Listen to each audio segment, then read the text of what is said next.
eu quero dizer para vocês que o nosso querido e amado Donald Trump, na sua saga de macaco em loja de louça, já traz mais algumas. E a gente acaba tendo que rir dentro dessa equação perfeita. Os Estados Unidos é um estado doente, perdeu e perde em todas as frentes, com exceção, é claro, de países como o nosso, que aí já é covardia. Países como a Argentina, porque já é covardia. A América do Sul, que pela posição estética do desenho e pelo formato, parece mais uma privada para que os do norte sentem aqui e façam o que quiser, que bem entender. É triste você ver o que está acontecendo nessa situação toda. Tá aí. O presidente Trump anunciou tarifas contra as importações do México, Canadá e China. Prometeu fazer o mesmo com a União Europeia. Esse grupo inteiro tem mais de 60% das importações dos Estados Unidos. Qual é a lógica? Não tem lógica. Os Estados Unidos não trabalham com lógica, o Trump não trabalha com lógica. O Trump está ameaçando aumentar o custo de vida elevado ao transformar a imigração praticamente ilegal.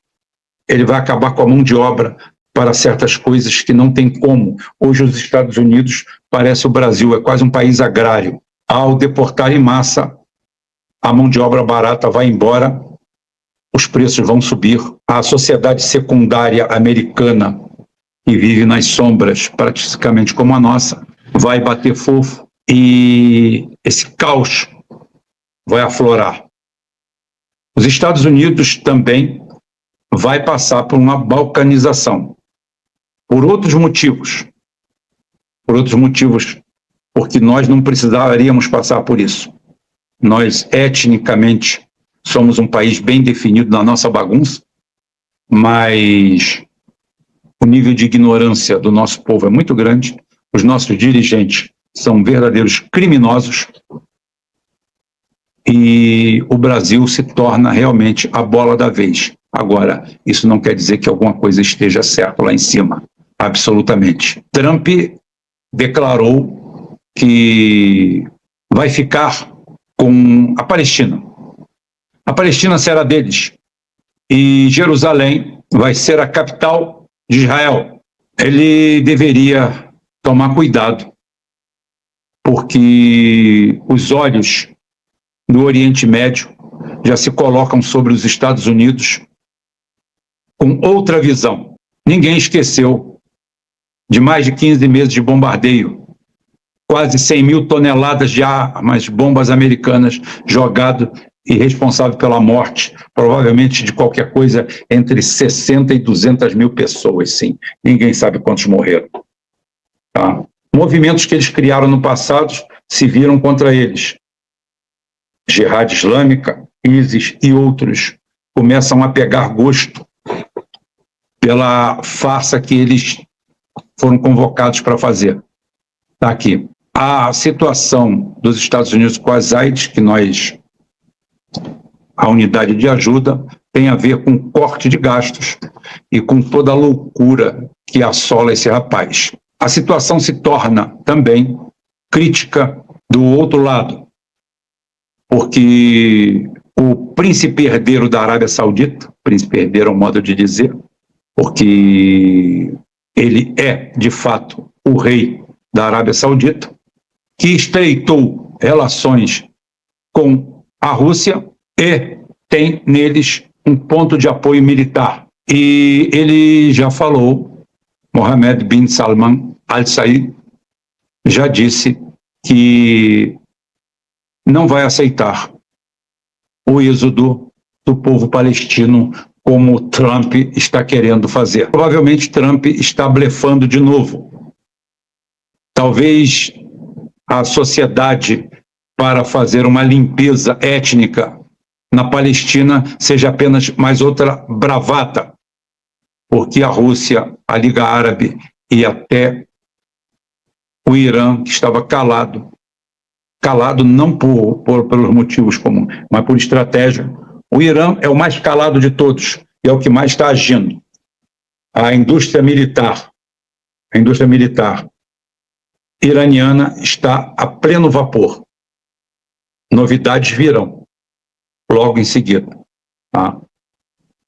E Mohammed bin Salman Al Saud pede que Netanyahu seja responsabilizado criminalmente pelos crimes contra os palestinos e pediu o fim da ocupação ilegal da Palestina, ou seja, essa bravata do nosso querido Donald Trump, ou Trump, sem o U com o A, parece mais um tiro para sair pela culatra. E os Estados Unidos continuam na sua cruzada rumo ao precipício. E Trump o que faz? Bem, e o Trump, com o país depauperado, atenção, gente, os Estados Unidos não deve 150% a 160% do seu PIB, não, tá? Deve muito mais. Você sabe por quê? Vou contar para vocês. Não espalha, não. O PIB dos Estados Unidos é forjado. Isso que você ouviu. O PIB dos Estados Unidos é forjado. Ninguém sabe qual é realmente o PIB dos Estados Unidos. A produção de petróleo dos Estados Unidos é forjada. Os Estados Unidos não produz aquilo tudo de petróleo. De petróleo que entra, comprado no meio do mar, de navios russos de entrega. Vocês sabiam que os Estados Unidos compra e faz transbordo, faz offloading de navios carregados de petróleo, vindo de bandeiras de conveniência, todos eles da Rússia, e incorpora essa produção à produção americana? A mesma coisa é o PIB. O PIB americano é inflado, insuflado e baseado, tá, em desvios contábeis, como o que nós temos agora com essas criptomoedas e com essa dança das cadeiras nesse momento. Mas a matemática é muito simples e fácil de entender. Qualquer projeto sério de reestruturação de uma empresa é o mesmo de um país. Existe aquele período de medidas duras e amargas para salvar a empresa, no caso o país, e existe um breve período de recuperação, ou mais longo, e a empresa voltar a ter saúde financeira, ou o país, e assim conseguir, depois de algum tempo, voltar ao cenário. Talvez com a força que já teve anteriormente, talvez, pouco provável. O que é normal, não é normal. O normal é salvar a empresa, o país, e ela ser realocada no mercado de uma forma mais racional e alguns degraus abaixo. Fora disso, a falência é iminente, não há saída, não há mágica, não há solução mirabolante. Sempre vai ser dessa forma. Reestruturação, reposicionamento no mercado, enxugamento de custos e realocação dentro de todo o sistema. Se não fizer dessa forma, o fim da empresa tem data marcada. Lembra da senoide? Está aqui a senoide. Donald Trump quer fazer um belo omelete, mas quer manter os ovos inteiros. Ele gostou dos ovos, acha bonitos. Ele deseja um grande processo de reestruturação, porém sem nenhum tipo de sacrifício para o acionista principal. Apenas goela. Ele quer dar duas sem tirar de dentro, sendo que ele já não conseguia dar uma há muito tempo. O modelo de recuperação da hegemonia americana é o projeto acabado e assinado por Oscar Niemeyer do fracasso. Vai acabar condenando o país à autodestruição. Não existe outra fórmula, não existe outro caminho. Diante das medidas tomadas, essa é a única saída para esse país. Não existe projeto.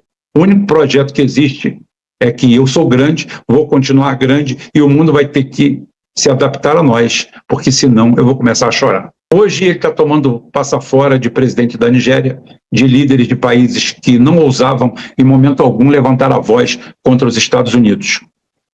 Mas o mundo gira e a Lusitana roda. O mundo mudou, o cenário mudou. Os Estados Unidos estão em franca decadência, mas continuam querendo dar uma de nobre depois do fim da monarquia. Deixa eu contar para vocês uma história. Meu pai pegou o fim da monarquia na Espanha, o início do período republicano, e ele falava que era comum em países frios, quem está em país frio sabe, o comum o uso do sobretudo. O nome já diz, sobretudo. Você coloca aquele sobretudo, vai até o local que você tem que ir, chega lá, você arranca o sobretudo, porque a casa normalmente está climatizada, e você, quando vai embora, pega o sobretudo, coloca em cima de novo e vai enfrentar os rigores do inverno.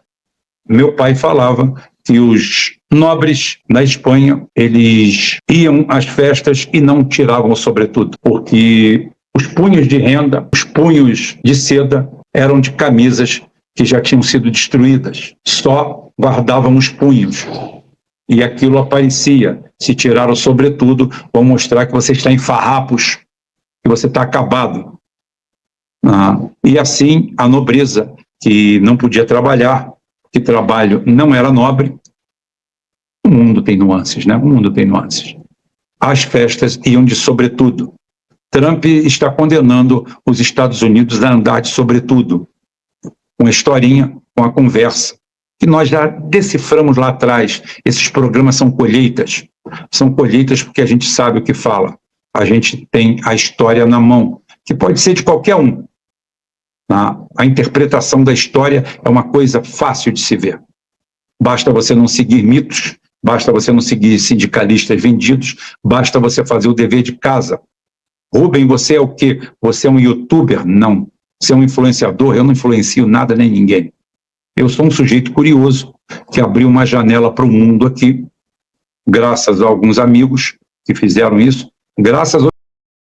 Eu não sei se eu abraço o Cláudio, né, e agradeço por isso aí, ou arrumo uma calibre 12 e vou atrás dele por ele ter me colocado nessa... Mas no final acho que eu vou dar um abraço para ele, porque todo mundo tem que pelear, todo mundo tem que brigar, todo mundo tem que fazer alguma coisa, todo mundo tem que mostrar ao que veio aqui.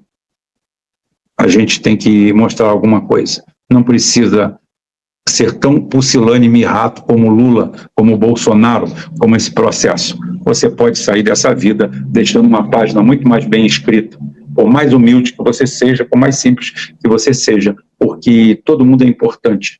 Importante para alguém. Importante quando você se torna inatacável.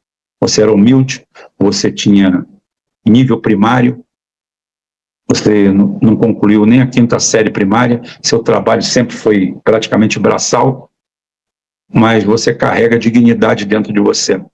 Ninguém pode falar nada de você. Então você já é um vencedor, porque muitas pessoas vivem aí com a moral atochada na lama.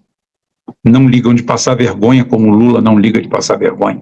Eles não ligam, já perderam qualquer tipo de traço com a humanidade. Eles não julgam aqui hamster, o Lula e todos eles. Eles olham de cima para baixo. O que esse pessoal quer? O pessoal está querendo o quê? Não vou dar e pronto. É mais ou menos isso. É dessa forma que a gente toca o barco.